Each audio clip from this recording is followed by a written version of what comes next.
Gamers, you want a build that just destroys Lawless Frontier and gets you all those god rolls? Well, let me introduce you to the Winner's Guile Warlock build. This is insane. Like, I'm literally just destroying all the ads. These majors spawn in this activity, and they're kind of tanky, but like, I pretty much one-shot them. Gamers, I want to remind you that GsxrClyde has Black Cherry back in stock. That's right, Clyde's Black Cherry.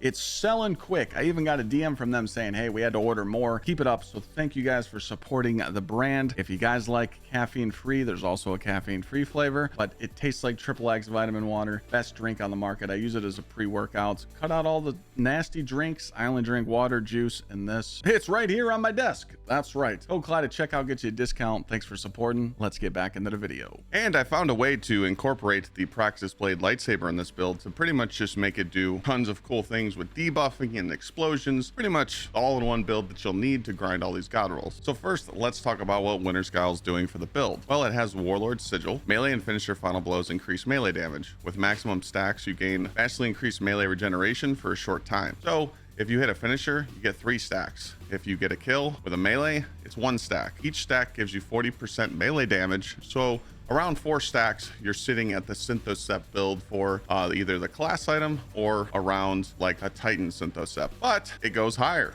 You still have up to 400%. So pretty much as long as you're just chaining your melees and your finishers, you're always having crazy amounts of damage, and you don't need to be surrounded like Synthocepts. Once you get max stacks, you will unleash pretty much God mode. You'll have 500% melee damage on all your melees. You could spam them, or you could do your uppercuts. So you could use this for like boss damage too.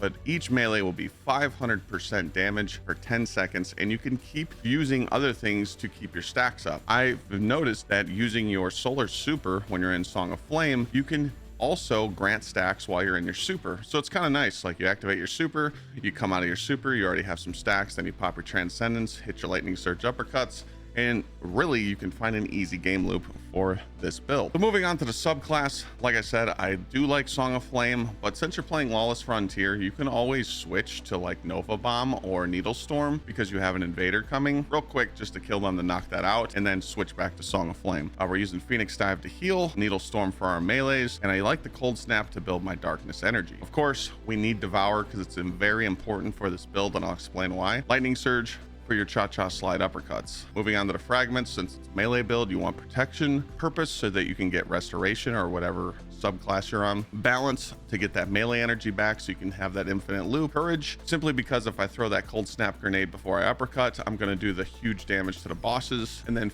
sacrifice so that I get those ability final blows to feed into my darkness. Stats you want to worry about, I would go for 200 melee, 100 grenade, and 100 super. But I haven't really changed my gear because I wanted to get this build out. But if you're wondering what armor sets to run, I would recommend 2-piece smoke jumper.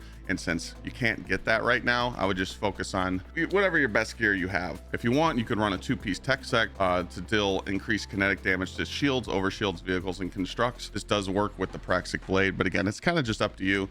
I know it's kind of hard for people to get armor sets, but me, I use 2-piece smoke jumper on every single build. So what's cool about this Praxic Blade is, with the upgrade recently, the impact core melee damage from this weapon allies an elemental effect that matches your equipped super. Now, like I said, I like running solar because I'm scorching, but I'm also weakening, and I'll explain that. So again, if you want to try some different subclasses out, you can to proc different, buffs and debuffs. It's totally on you. I use Hyper Blade so I can get that easy amplified, and pretty much that's like kind of your best thing right now because I'm not reflecting. Now I do have Forceful Blade ×3 because I maxed out the vendor for it. So if I was you, I would definitely max out your reputation so you can go buy the Impact 3. I can't remember which vendor it comes from. It's either the Vex or the Cabal. You would just have to go check and see what's on the workbench. We're using Balanced Form as well because it increases damage against rank and file combatants, and Rapid Final Blows grant ammo to this weapons because you're just swinging it nonstop. Now this Praxic Blade will help you build your Transcendence as well since it's kinetic. So again, if you don't have any uppercuts and you don't have Transcendence and you don't have your super, just swing away and you'll be all right. The other 2 weapons are kind of up to you. I just like Eager Edge Sword and Year Tide because I can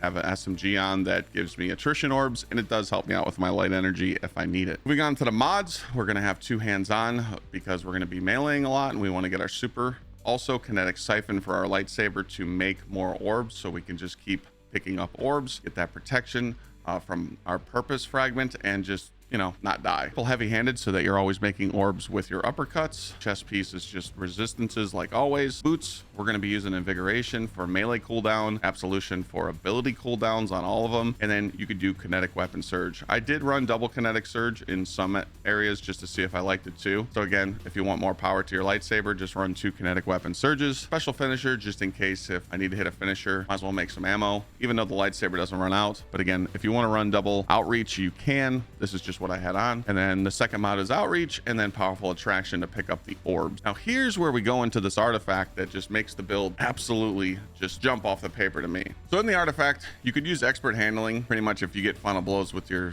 weapon, you're just going to get swords gain guard resistance. So if you do need to pull out a guard and, you know, guard some stuff to proc amplified, you can. But with this build, you're pretty much amplified anyways with your melee. But again, expert handling could help out. If you want more elemental siphons on the ground, rapid final blows with a kinetic weapon, or a weapon matching your quick super, you create elemental pickups. So this could help you depending on what super you're running. I didn't see kinetic synthesis really helping me much, but again, we're pretty much running this nonstop in your artifact just because it does create ammo bricks. It's probably going to get disabled from the dungeon, but again, dealing sustained damage with your kinetic weapon and rapid final blows, you have a chance to drop a unique perk brick, and it pretty much get dielectric to proc a couple times, because when you defeat an arc debuff target, it grants bolt charge, and then rapidly defeating arc debuff targets spawns an orb and heals a small amount of your health. I did see this proc very often, so if this is a choice you would like, I would definitely try it out. The reason why we don't have on power from pain is because we have feed the void on and we're always getting devour anyway. Combination argent blade is really good. You briefly pause after executing a light attack and follow up with a light or a heavy to empower your sword for a short time. This is just free damage, so definitely incorporate it in your attacks. I usually do 3 lights and a heavy to proc the sword storm combo, because this mod is just absolutely insane. When you perform 3 sword light attacks followed by a heavy attack, it summons a penumbral blades that surround you. This is just free damage, and it's actually pretty good. Now here's where the whole build just takes off. Singularity blade, while you have a void elemental buff, which is devour, melee and sword hits weaken targets, while melee and sword final blows create a weakening burst. This is how you get weakening on your Praxic blade. But also remember, I'm running a solar subclass, so I get scorch. So not only are you weakening the targets you're hitting with your blade, but you're causing explosion. The scorch buildup on this is pretty good. Like I was hitting, you know, 3 lights and a heavy, and it would cause an eruption. So like it's really strong on the blade to be able to stack more than one affinity. So like weaken and scorch is just insane. And our final one, void infestation, defeating a weakened target, which everything's weakened. Remember that you're hitting. It spawns a tracking projectile that weakens other targets, so it just gives you that loop. Now I did see that this orb would travel through the air and, you know, go to an enemy. It would barely do any damage, but it did weaken them, so it kind of keeps that combo that you're kind of doing, just slicing everything up, making sure it's weakened and causing explosions and non-stop killing everything. So yeah, pretty strong. I was actually shocked by how good this build is. You know me, I do love melee builds, just simply because I feel like the power fantasy in the game right now, there's not many weapons that you can just use to just dominate the whole arena. So adding the Praxic blade to our builds, it's kind of just like giving you that power fantasy of, hey, my abilities are way stronger, especially for Lawless Frontier, because, you know, with all the ad density in this activity, you're pretty much just non-stop using your renegade abilities, whether you're just charging your super non-stop or you're summoning an AT and just dominating everything, which that's probably one of the strongest renegades abilities out there. I just think that people could really see the power fantasy with this melee build, and Winter's Guile just jumps off the paper for me. You know me, I love my Worm God Titan, but this is something different. Now Worm Gods does buff your weapons, Winter's Guile doesn't, but again, it just kind of gives warlocks a way to be like, hey, I'm not on well and I'm going to destroy all these ads. So hopefully you guys enjoy this build. Get into Lawless Frontier, take it into your activities, mess around with it, modify it you want. Remember, you don't have to run exactly what I'm running, but just wanted to give you a base foundation. Thanks for watching this video, and I'll see you guys in the next one.